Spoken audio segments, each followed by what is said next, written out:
Baye Serigne Samb, 6e adjoint maire à la ville de Thiès, en même temps superviseur de la commission culturelle, la commission loisirs et commission du patrimoine de la ville en même temps.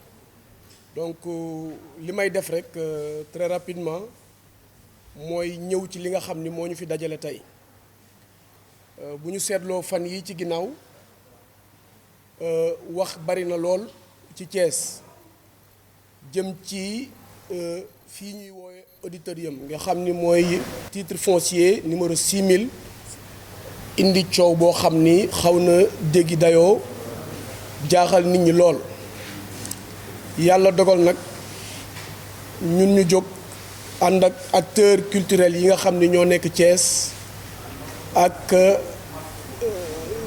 population bi je peux dire parce que jéggi na acteurs culturels yi kese parce que ñi ngi taxaw ñi ngi toog sama ginnaaw ñu jóg ànd am nag loo xam ni dafa jot ñu jàkkaarloot askan wi gindi leen leeral leen. décret 2003 boobu nag waxul lu dul ci utilité publique ak aménagement réalisation d'infrastructures publiques à Thiès ak cession des immeubles yooyu nag décret boobu biñ ciy wax pour ma leeral tuuti cinéma amitié moo fi nekkoon décret bi waxu ci lu dul la requalification du site du cinéma amitié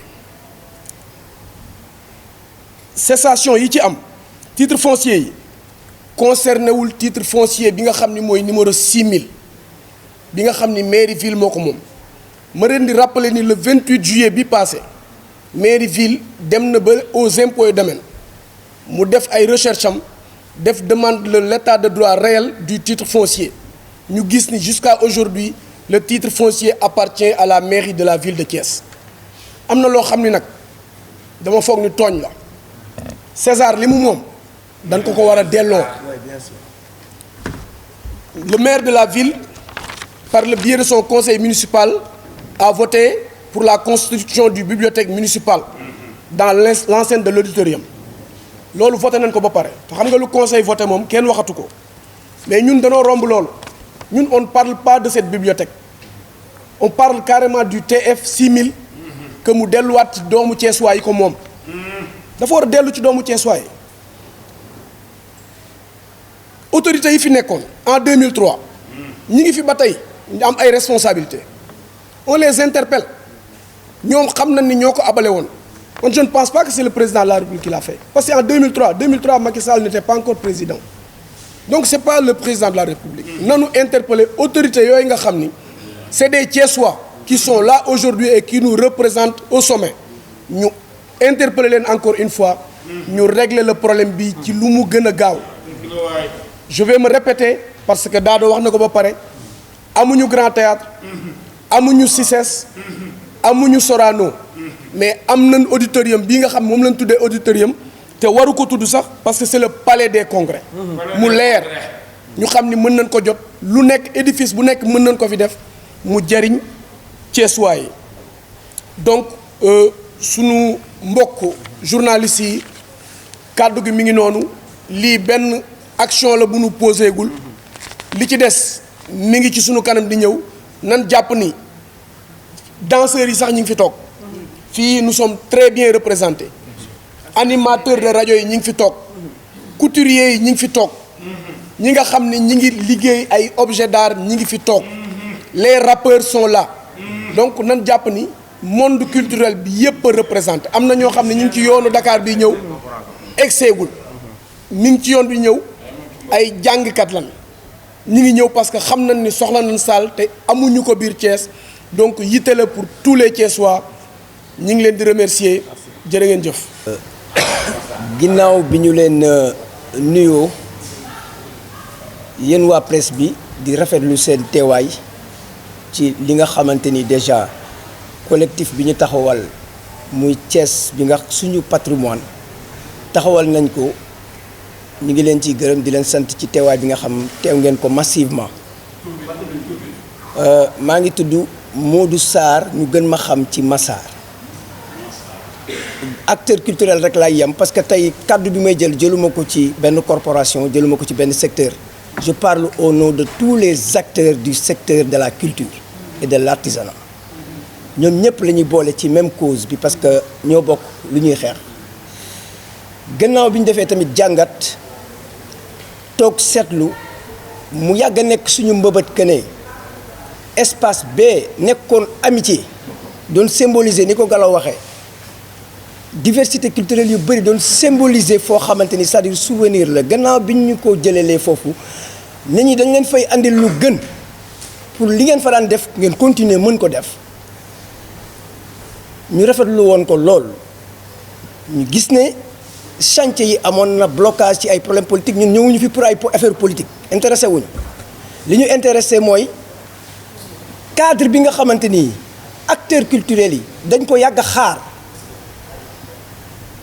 bu ñu ñëwee tey ba ñi ñu amoon ngoru abal leen ko muy waa université bu ñuy wax université nag je pense que njàngale ak tegu ci yoon ak def lu war a defu ci ñooñu la gën a war a mën a fekk baax ñun ñoo jël suñu propre initiative en tant que ay acteurs culturels ne xeex bi du xeexu maire de la ville de Thiès du xeexu Massamba suñu propre xeex la donc loolu moo waral tey ñu convier leen pour wax leen ne leen désormais le combat ñun suñu xeex la te dinañ ko xeex pour université xam ne déjà rôle am waroon na nekk kat ni ngeen ñu ko abale woon ba mu weesu fukki at sant nañ leen ci gërëm nañ leen ci comme yéen a ngi koy laaj mais bu ñu taxawee beneen posture il faut ñu xam ne nag aussi ñun acteurs culturels yi taxaw nañu taxaw fas yéene xeex suñu xeex te du yem si loolu rek parce que dañu ñoo war a jox cër Thiès dafa mérité ñu jox ko cër ci côté culture bi mu yellool bu ñu nee université mais art et culture université du savoir la loolu nit ñi xam-xam yi ñuy jox doomu aadama yi ci côté secteur boobu mais kenn mënu ko natt kon donc nañu xam ne ni ko Senghor waxee woon étant maire de Thiès première maire de Thiès ñu ni nit ñi mënuñoo développer tant que jaaruñu ci culture il faut ñu bañ a sàgganee culture jàpp ne affaire ay folo dépassé na loolu romb na loolu économie yu mag yépp xam nañu loolu ba jox nañ ku ci nekk cër bi nga mérité ci loolu li ma ci gën a mën a dolli mooy que secteur universitaire vous êtes des intellectuels quoi nit ñi da ngeen di am ñu ngeen di jàngal ñu war a xool ci li ngeen leen di jàngal mais ñëpp xam nañ ne ay rectorat yu mel noonu mais ci biir université lay nekk te mënuñu leen jox état jox leen 52 hectares tegal leen ci 10 hectares muy 62 hectares ñu jox leen un budget de 5 milliards ba pare ngeen di ñëw di ngurumtu ko grignoter li nga xam askan wi yëpp ñoo ko bokk donc loolu mooy suñu xeex te dañ ko def spontanément nag waaw spontanément lañ convié la presse mais bu ñu waatee ñii ñëw duñu xaj fii il faut que ça soit clair xeex bi nag duñu ci mayee dara dinañ ko xeex ni ñu ko war a xeexee dinañ si def lépp lu ñu war parce que dëgg mooy dëgg te on lance un appel aussi à l'État du Sénégal à ce que mu arbitrer injustice bi mu arbitrer ko xam ne lii titre foncier la et mairie bi moo ko moom jëndee ko à équivalent de 150 millions de francs CFA depuis des années kon donc waruñu ñëw di ko ngurumtu ci suuf loolu la ñuy bañ te ñu ne c'est des universitaires rek am nañu droit ci lépp loolu moom il faut que ñu xam ne ci turu artistes yëpp donc loolu moo tax ma jël parole bi di ko wax ne daal nañu delloo suñu àq suñuy yelleef vive la culture vive le Sénégal vive Thiès. asalaamaaleykum may nuyu suñu mbokk journalistes yi nga xam ne combat yu ñu mënti mëne dañoo nekk nag ñun bu dul woon ñoom wax du jàll bañ koy mën a xeex ñu leen di remercier vivement dina tey nag man ci turu Dado Bathily lay wuyoo nekk actrice culturelle nekk doomu Thiès du ma wax ci beneen fànn ak responsabilité yi ma am ndax loolu tey indiw ma fi tey doomu Thiès mooy wax cri de cœur am te man directement devant les médias, et je pense que ce message va passer, je parle au président de la République du Sénégal. xanaa Thiès bokkul ci Sénégal xanaa Thiès ay artistes am duñu artiste du Sénégal. Comment on peut avoir les premières manufactures des arts décoratifs, le premier artisanat du Sénégal, le premier maire de Thiès, Léopold Sédar Senghor. Thiès nekk une ville de diversité culturelle. Thiès nekkoon une ville qui évolutionnait sur le plan culturel et artistique. Aujourd'hui, on est en léthargie, on nous a tués complètement. Dara du ñëw Thiès. Du financement pour secteur culturel yu am doole. Du soutenir artistes Thiès yi lu am doole. Léegi nag ñun suñuy place moomatuñ ko lépp ñu ngi koy jël di ko privatiser. Pour ñu def léegi événement dañuy dem ci mbedd bi wala ñu ñëw seet suñu benn xarit boo xam ne acteur culturel la dafa dund lu ñu dundoon moom bi mu ci maaree mu ne maa ngi gàddaayu immigré bu ma ñëwee dinaa tabax place boo xam ne lu ñu bëgg def nañ ko def muy bàyyi Serigne Sam mi toog mu def ko léegi bu ñu soxlaa dara moom la ñuy seeti sax mu xool ndeysaan yow de doo mu sax avancé parce que dina ñëw jox ñu ko pour mu nekk au moins une place d'expression pour les artistes et les jeunes talents. Ba kañ ce combat on le mène en tant que Thiessois, on le mène en tant qu'artiste thiessois. On veut qu'on nous restitue nos places culturelles. On parle de deuxième ville du Sénégal, mais Thiès n'est pas une deuxième ville. dëkk ba amul école des beaux-arts mais xanaa Dakar amul ay université. Dakar am na CICES, Dakar am na Grand Théâtre, Dakar lu mu amul am na Sorano am na lépp. Thiès amul dara. dañuy tànt ci mbedd yi pour mën a def spectacle. Man j'interpelle, et puis ce qui est bizarre c'est que nous on a des ministres thiessois. Le ministre de l'Artisanat est de Thiès. Le ministre de la Communication et du Numérique est de Thiès. Tourisme est de Thiès. Le ministre de la Culture est de Thiès. Mais ana suñu doomu Thiès yooyu nu ñu mën a seetaanee lii. Donc man dama ñaan président de la République bu fekkee ne lii dina ci jot di ñu dégg dañu ko ñaan mu delloo ñu suñu kër kat mooy auditorium bee nga xam ne moo doon cinéma amitié nekk palais des congrès nit di jóge fu ne ci àdduna bu ne cëpp Sénégal vacances sax ñëw seetaan cinéma amitié. Une ville quand on la tue culturellement on l'a déjà tuée. Loolu laa amoon lu may partagé bëgg nag kàddu gi yegg fa mu war a yegg ndax suñu combat la. Moi je suis Mandiaye Camara, entrepreneur culturel et chargé de projet de Art Thiès, directeur de la maison Fadjey Édition.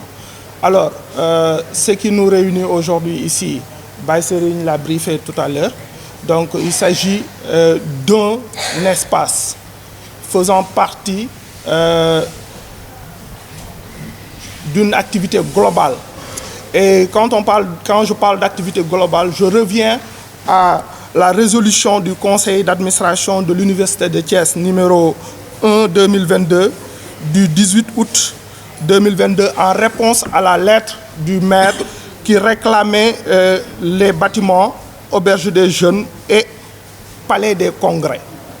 Auberge des Jeunes et Palais des Congrès et le conseil d'administration même de l'Université de Thiès l'a cité nommément. Il n'a pas parlé d'auditorium, mais il a parlé de Palais des Congrès et d'Auberge des Jeunes. Et il invoque le décret 2003-644 du 28 juillet 2003. Et il parle d'affectation de ce site-là à l'Université de Thiès. Alors rappelons-le, l'Université de Thiès a été créée en 2007.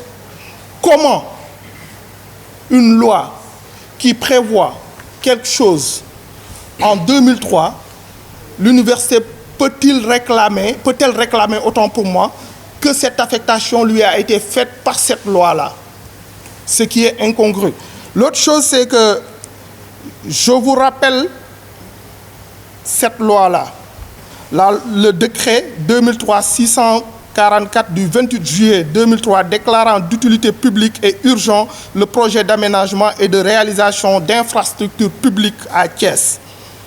Et dans son article 1er est déclaré d'utilité publique et urgente le programme d'aménagement et de réalisation d'infrastructures publiques à Thiès, consistant à diverses infrastructures notamment, et ça fait partie, c'était 10 infrastructures qui étaient ciblées, notamment la requalification du site du cinéma Amitié.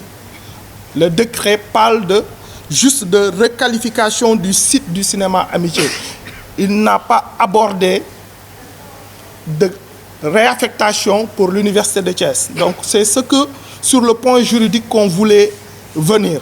L'autre chose, c'est que cette loi est de 2003, comme je l'ai dit tantôt, et l'université de Thiès réclame la propriété de ce site-là et parle elle-même, je le précise encore une fois, elle parle elle-même de palais du Congrès et d'auberge des jeunes. Donc la destination, elle est bien définie.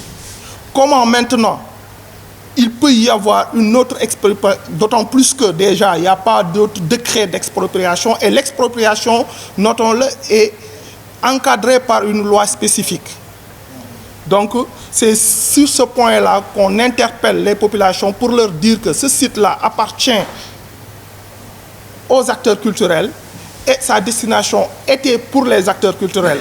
Et c'est pour cela que nous sommes là pour réclamer ce site et accompagnons tous les acteurs, je dis tous les acteurs, quel que soit le domaine d'activité culturelle qu'ils exercent, est représenté ici pour réclamer le site qui lui revient de droit et pour les générations à venir.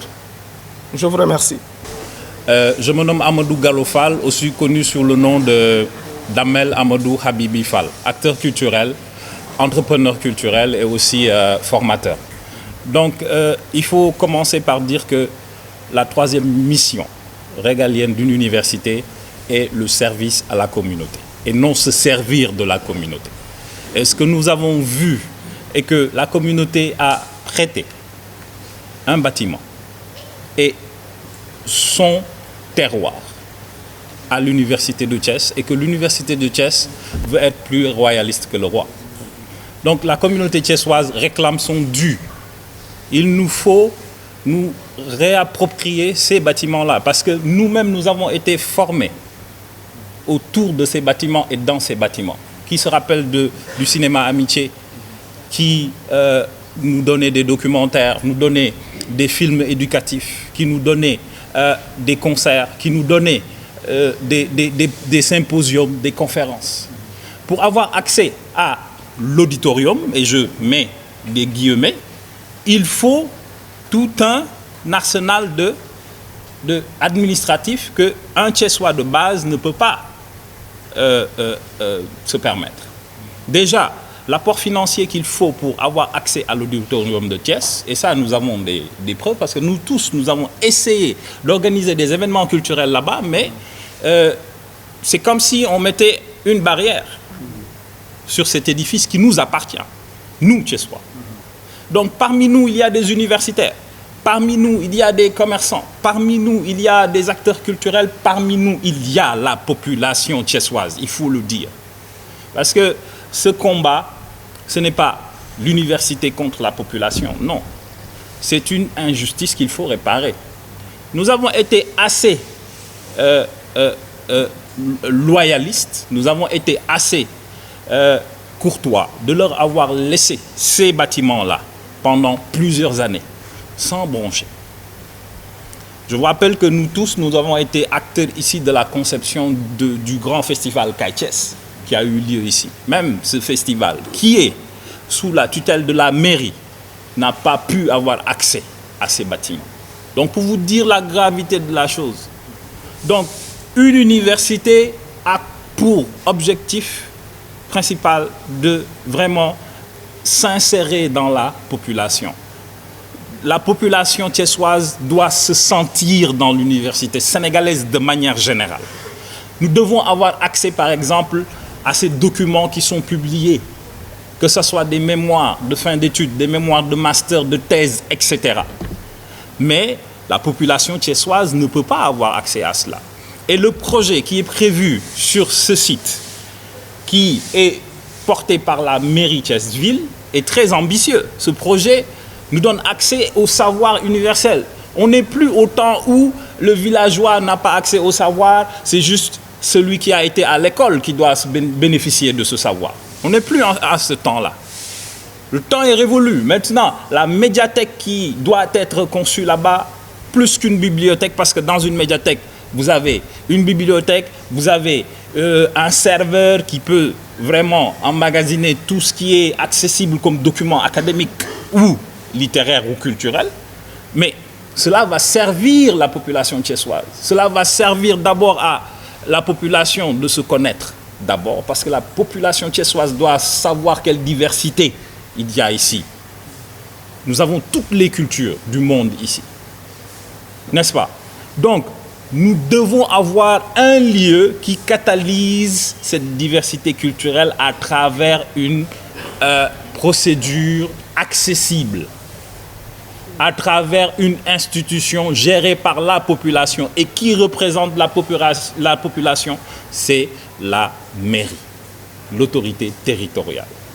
Donc, pour ce faire, nous avons besoin de l'adhésion de tout Thiessois. Bientôt, des pétitions vont être lancées en ligne. Nous allons même convoquer et amener dans ce combat les étudiants même de l'université de Thiès, parce que c'est dans leur intérêt. Quand ils sortent de l'université, le premier problème, c'est avoir un stage. Qui connaît un centre multimédia comme une médiathèque sait que ça peut brasser moult opportunités d'emploi en formation connexe pour vraiment améliorer ses capacités en soft skills, par exemple. Une médiathèque pourra mettre en relation ceux qui sortent de l'université et la population elle-même. Si Baïserine a besoin de quelqu'un pour gérer sa communication digitale, mais cette ressource-là pourra lui permettre d'avoir accès à quelqu'un qui sort de l'université de Thiès. Donc ce que nous voulons, c'est de faire un pont et de faire à la place de l'université de Thiès ce qu'il doit faire comme mission, c'est-à-dire se connecter à la population. Ils doivent être passivement actifs dans quelque chose qui nous appartient tous et non acteurs à s'approprier cette chose. Il faut le comprendre. Donc, merci. C'était ce que j'avais à dire. Merci beaucoup.